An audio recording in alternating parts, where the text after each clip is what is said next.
సుధా నా పేరు. నేను anganwadi workers and helpers union జిల్లా ప్రధాన కార్యదర్శి. ఈరోజు డిసెంబరు 12వ తేదీ నుంచి కూడా మేము సమ్మెలోకి వచ్చాము. ఈ రోజుకి 30 రోజులు కావస్తుంది. మేము దపదపాలుగా అధికారులకి, గవర్నమెంట్కి అందరికి కూడా రిప్రజెంటేషన్లు ఇచ్చాము. అయినా కూడా ఎవరూ కూడా మా సమస్యల మీద మాట్లాడే పరిస్థితి లేదు. కాబట్టి 15 రోజుల ముందు మేము సమ్మె నోటీస్ ఇచ్చి సమ్మెలోకి వచ్చాము. ఈరోజు గవర్నమెంట్ మా సమస్యల మీద మాట్లాడే పరిస్థితి లేకుండా మీకు ఎస్మా వినియోగిస్తాము, మీరందరూ కూడా ఉద్యోగాలు తీసేస్తామనేసి ఎస్మా ఒకటి ప్రయోగించింది మా మీద. మేము ఎస్మాకి మేము అర్హులం కాదని చెప్పేసి మేము ఈ సందర్భంగా తెలియజేస్తున్నాము. ఎందుకంటే మేము హానరేరియంతో పనిచేస్తున్నాము. ఈ విషయం జగన్మోహన్ రెడ్డి గారికి కూడా తెలుసు. కాబట్టి ఏ విధంగా మా మీద ఎస్మా ప్రయోగిస్తారు? మీరు ఎస్మా ప్రయోగిస్తే మమ్మల్ని గవర్నమెంట్ ఉద్యోగులుగా గుర్తించారని చెప్పేసి మేము అనుకుంటున్నాము. అదే వాస్తవం అయితే మీరు ఎస్మా ప్రయోగించండి. మాకు రావాల్సినవన్నీ ఇంక్రిమెంట్లు, పిఆర్సీ అన్నీ కూడా, కనీస వేతనం ఇవన్నీ కూడా మీరు అమలు చేయండి. మా మీద ఎస్మా ప్రయోగించండి.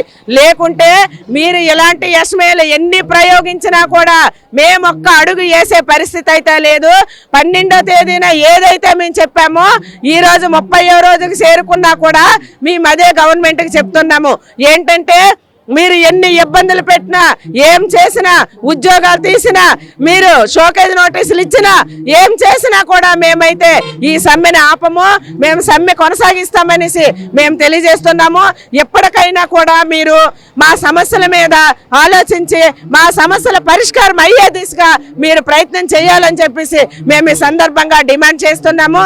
కనీస వేతనం అమలు చేయాలనేసి, సుప్రీంకోర్టు ఇచ్చిన గ్రాడ్యుటీ అమలు చేయాలని, మినీ వర్కర్లు జీవో విడుదల చేయాలని, ఈ ముఖ్యమైన 3 డిమాండ్ల మీద కూడా మీరు ఆలోచించి తక్షణమే మా సమస్యల పరిష్కారం అయ్యే దిశగా మీరు చర్యలు తీసుకుంటారని చెప్పేసి మేము ఈ సందర్భంగా తెలియజేస్తున్నాము. మీరు ఏం చేసినా కూడా మేము వెనక్కి వెళ్ళమని చెప్పేసి మేము ఈ సందర్భంగా తెలియజేస్తున్నాం. మీ పిల్లలు ఇంటర్మీడియట్ మరియు ఎంసెట్ చదువుతూ సబ్జెక్ట్స్ లో కన్ఫ్యూజ్ అవుతున్నారా? కాన్ఫిడెన్స్ లెవెల్ తక్కువగా ఉందా? రిపీటెడ్ మిస్టేక్స్ చేస్తున్నారా? అయితే మీకోసమే ఉంది Rise app. 1 lakh question bank, performance analysis, online classes by experts, ఇంకా మరెన్నో ఫీచర్స్ తో మీ ముందుకొచ్చింది Rise. Rise, the perfect guide. Description లో ఉన్న లింకును ఉపయోగించి సబ్స్క్రైబ్ అవ్వండి. ఈ రోజు మంత్రులందరూ కూడా మీరు సిరుద్యోగులు అనేసి మాకు చెప్తున్నారు. మరి సిరుద్యోగులు అయినప్పుడు మీరు కనీస వేతనం అమలు చేయాలి కదా. మాటల్లో చెప్పే అభిమానము చేతల్లో చూపించాలని చెప్పేసి మేము ఈ సందర్భంగా తెలియజేస్తున్నాము. మేము చాలా చిన్న ఉద్యోగులము, చాలా వర్క్ లోడ్ బాగా ఉంది. ఈ వర్క్ లోడ్తో మేము చాలా సతమతమవుతున్నాము. మాలో పనిచేసే మినీ వర్కర్లు అందరూ కూడా మెయిన్ వర్కర్లతో సమానంగా పనిచేస్తున్నారు. మెయిన్ వర్కర్లతో సమానంగా జీతం ఇమ్మని చెప్పేసి మేము ఈ సమ్మె సందర్భంగా మేము డిమాండ్ చేస్తున్నాము. ఎప్పటికైనా గవర్నమెంట్ కి మా మీద చిన్న చూపు ఆపుకోమని చెప్పేసి మేము ఈ సందర్భంగా తెలియజేస్తున్నాము. రాష్ట్ర వ్యాప్తంగా చూసుకుంటే 75,000 కుటుంబాలు ఈ రోజు రాష్ట్ర వ్యాప్తంగా కూడా ఉన్నాయి. అంగన్వాడీ వర్కర్లకు సంబంధించిన కుటుంబాలు. మరి మేము సొసైటీలో అందరికీ కూడా నువ్వు సంక్షేమ పథకాలు ఇస్తున్నావు, రకరకాల బెనిఫిట్స్ అన్ని కూడా ఇస్తున్నాము. మరి మీ 75 కుటుంబాలు కూడా మేము సొసైటీలో ఒక భాగం కాదా అనేసి మేము ఈ సందర్భంగా గవర్నమెంట్కి ప్రశ్నిస్తున్నాము.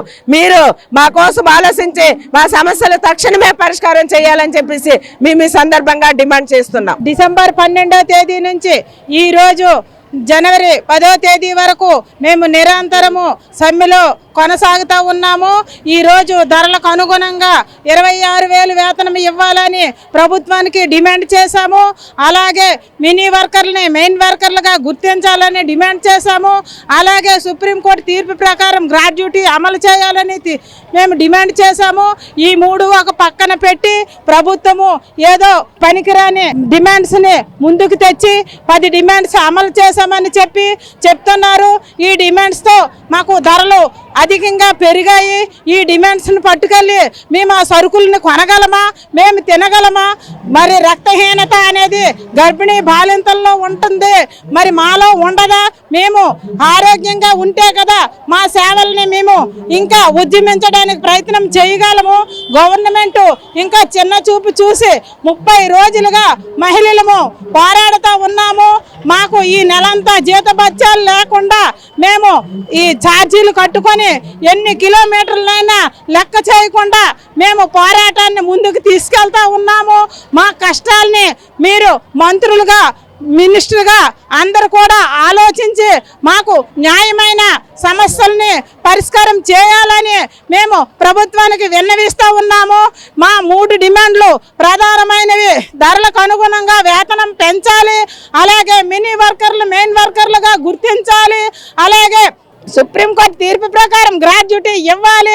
ఈ 3 డిమాండ్లు ఇచ్చేంత వరకు మేము సమ్మె విరమించమని సభాముఖంగా తెలియజేస్తూ ఉన్నాము. మా కష్టాన్ని అర్థం చేసుకోవాలి. అంగన్వాడీలు అని చెప్పేసి చిన్న చూపు చూడడం అది తగదని ప్రభుత్వానికి మేము హెచ్చరిస్తూ ఉన్నాము. ఓట్లు మా ఒక్కరికే లేవు, మాకు కావలసిన భద్రత చాలా మంది ఉన్నారు. మా కుటుంబాల్లో మా భర్తలు, మా పిల్లలు అందరూ కలుపుకొని, అలాగే మాకు మద్దతు తెలిపే అన్ని రంగాలు కూడా మా పట్ల ఉన్నాయి. మమ్మల్ని చిన్న చూపు చూడడము సీఎం గారికి ఇది మంచి పద్ధతి కాదని మేము అంగన్వాడీ యూనియన్ తరఫున మేము తెలియజేస్తూ ఉన్నాము. ఇలాగ ఎన్ని రోజులైనా మేము సమ్మె విరమించే ప్రసక్తే లేదు అని మేము చెప్తా ఉన్నాము. మేము ఎట్టి పరిస్థితిలోనైనా ఆ రోజు 12వ తేదీలో ఎంత పవర్ఫుల్ గా ఉన్నామో ఈ రోజు 10వ తేదీ, జనవరి 10వ తేదీ నెల రోజులు కావస్తా ఉంది, కానీ మాకుండే ఆందోళన తగ్గలేదు. ఇలాంటి డిమాండ్లన్నీ పక్కన పెట్టి మాకు న్యాయమైన సమస్యల్ని పరిష్కరించాలని ప్రభుత్వాన్ని విన్నవిస్తూ ఉన్నాము. మా సమస్యలను పరిష్కరించాలని మేము సమ్మె విరమించము, ప్రభుత్వమే నిర్ణయానికి రావాలని మేము మహిళలము మేము వెనక్కి తగ్గమని సభాముఖంగా తెలియజేస్తా ఉన్నాము. నా పేరు సూర్యకుమారి, మాది శ్రీకాకుళం అర్బన్ ప్రాజెక్టు. నేటికి ఈ రోజుకు 30 రోజులు అయింది. ఈ 30 రోజుల సమ్మెకి సీఎం గారికి కనిపించట్లేదా, వినిపించట్లేదా? ఎంతగా ఘోషిస్తున్నా, ఎన్నో రకాలుగా ఎన్నో వినూత్నమైన ప్రదర్శనలు మేము ఇచ్చి సమ్మె చేస్తున్నా ఈ రోజు కూడా సీఎం గారికి చేమకుట్టినట్టు కూడా లేదు. మేము బిడ్డలతో బ్రతుకుతున్నాము, మేము కూడా పిల్లల్ని పెంచుకోవాలి, ధరలకు అనుగుణంగా మేము కూడా మా బ్రతుకు సాగించాలి, మా జీవనోపాధి మేము పెంపొందించుకోవాలి అనేసి ఈ రోజున మాకు ఇచ్చిన 11,500 రూపాయలు, ఆయాలకు ఇస్తున్న 7,000 రూపాయలు ఈ రోజున జీతం చాలటం లేదు. మేము ఎలా బ్రతుకుతాం రా దేవుడా అనుకొని 4.5 సంవత్సరాల నుంచి సీఎం గారికి మేము ఆయనకి సమయం ఇస్తున్నా సరే ఈ రోజు కూడా మేము రోడ్లు ఎక్కినా సరే ఆయన మమ్మల్ని పట్టించుకోవట్లేదు. చాలాసార్లు సమ్మెలు చేశాము, ఏదో వాళ్ళు పిలిచి మంత్రాలు జరిపి పెంచుతాము చేస్తామని చెప్పారు, కానీ ఇప్పటి వరకు కూడా రూపాయి పెంచేది లేదు. ఇచ్చే 1000 రూపాయల కోసం ఆయన 10 సార్లు చెప్తున్నారు తప్ప మేము అడిగిన డిమాండ్ల కోసం మా కనీస వేతనం 26,000 రూపాయలు ఈ రోజుల్లో బ్రతకడానికి మాకు కావాలి అనేసి మేము అడుగుతున్నాము. సుప్రీంకోర్టు అమలు చేసిన గ్రాడ్యుయేట్ని అమలు చేయమని అడుగుతున్నాము. మా యొక్క అంగన్వాడీ సంస్థని ఉద్యోగులను మేము ప్రభుత్వ ఉద్యోగులుగా గుర్తించమని అడుగుతున్నాము. ఈ రోజున మొన్న అల్టిమేట్ జారీ చేశారు, ఈ రోజున జీవో నెంబర్ 2ని జారీ చేశారు. ఇన్ని విధాలుగా ఇన్ని రకాల ఈరోజు షోకేస్ నోట్స్ కూడా తయారు చేస్తున్నారు. ఇన్ని రకాలుగా అంగన్వాడీలని వేధింపులకి గురి చేస్తున్నారు. ఇదేమైనా పద్ధతిగా ఉందని మేము అడుగుతున్నాము. పిల్లల్ని, ఇల్లుని, భర్తల్ని, యువకుల్ని అన్నింటినీ వదిలేసి ఈ రోజు రోడ్ల మీద మేము ఈ చలిలోన, ఈ దోమల్లో, ఈ పండగంట పూట ఏ పండగ కూడా మాకు లేదు. ఈ రోజు ఈ రోడ్ల మీద వచ్చి మేము కూర్చున్నాము. అయినా సరే సజ్జల రామకృష్ణ గారు, అటు బొత్స సత్యనారాయణ గారు కూడా మా యొక్క బాధ కనిపించడం లేదు, వినిపించడం లేదు.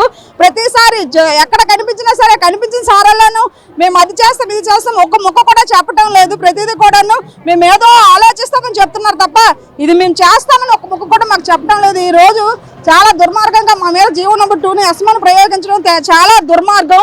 ఎందుకంటే అలాంటప్పుడు మమ్మల్ని ప్రభుత్వ ఉద్యోగులుగా గుర్తించాలి. ఎస్మాను ప్రయోగించారంటే మేము ప్రభుత్వ ఉద్యోగులు అయినట్టే కదా.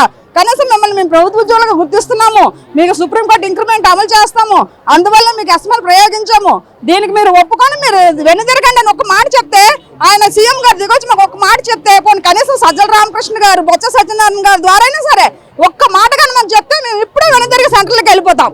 ఈ రోజు కూడా మా బాధను అర్థం చేసుకోకుండా ఈ ఎండల్లోనూ, వానల్లోనూ, దోమల్లోనూ, చలిలోనూ ఆడవారు మేము చూడకుండా మా కుటుంబాలను వదిలేసి ఎంత ఉధృతంగా మేము పోరాటాలు చేస్తున్నామంటే మునిపెమ్మడు ఎన్నడూ కూడా మేము చేయలేదు. ఎందుకంటే ఎప్పటికీ మేము దిగువనే ఉంటున్నాము, పైకి మమ్మల్ని తేవటం లేదు. మాకు చాలా హీనంగా చూస్తున్నారు. మేము ప్రస్తుతానికి మేము కింద వాళ్ళమే అయినప్పటికీ కూడా మా పిల్లల్ని మేము పెంచుకోవాలి కదా, వాళ్ళని చదివించుకోవాలి కదా, వాళ్ళని పెద్దవాళ్ళని చేయాలి కదా, వాళ్ళకి ఒక స్థాయికి తేవాలి కదా. ఇప్పుడు సీఎం గారికి పిల్లలు ఉన్నారు కదా, బొత్స సత్యనారాయణ గారికి పిల్లలు ఉన్నారు కదా, సజ్జల రామకృష్ణ గారికి పిల్లలు ఉన్నారు కదా. మరి వీళ్ళందరికీ వాళ్ళు చదివించుకోవట్లేదా, పెంచుకోవట్లేదా, పోషించుకోవట్లేదా? వాళ్ళకి 11,500 రూపాయలు వాళ్ళకి సరిపోతాయా? ఈ రోజుల్లో మేము ఎలా బ్రతుకుతామని, ఈ రేట్లు బట్టి పెరుగుతున్న రేట్లు బట్టి మేము ఎలాగా ఈ బ్రతుకుని సాగించాలని మేము అడుగుతున్నాము. అందుకే దయించి ఇప్పటికైనా మా యొక్క ఉధృతమైన పోరాటాన్ని చూసి ఈ జీవో నెంబర్ 2ను రద్దు చేసి ఎవరిలోనూ భయాందోళన కలిగించకుండా ఇప్పుడు ఇస్తున్న నోటీసులను రద్దు చేసి మాకు న్యాయం చేయాలని కోరుకుంటున్నాము. పరిష్కరించలేకపోతే కాదు, ఇన్ని రకాలుగా ఎన్నో రకాలైన దాన్ని ప్రతి ఒక్క పథకాలను ఇస్తున్నారు, వాటన్నిటికీ డబ్బులు ఉంటున్నాయి. ఈ రోజున మాకు ఇచ్చేది చాలా తక్కువ అండి. మేము అల్ప సంతోషం, ఎందుకంటే మాకు ఇంత కాదు ఇంత అని చెప్పినా సరే మేము సంతోషంగా వెళ్ళిపోతాం. మాకు ఇప్పుడు 11,500 రూపాయలు ఇచ్చేటప్పుడు ఎంతో మేము పెంచుతున్నామంటే సంతోషంగా వెళ్ళిపోతాం కదండి.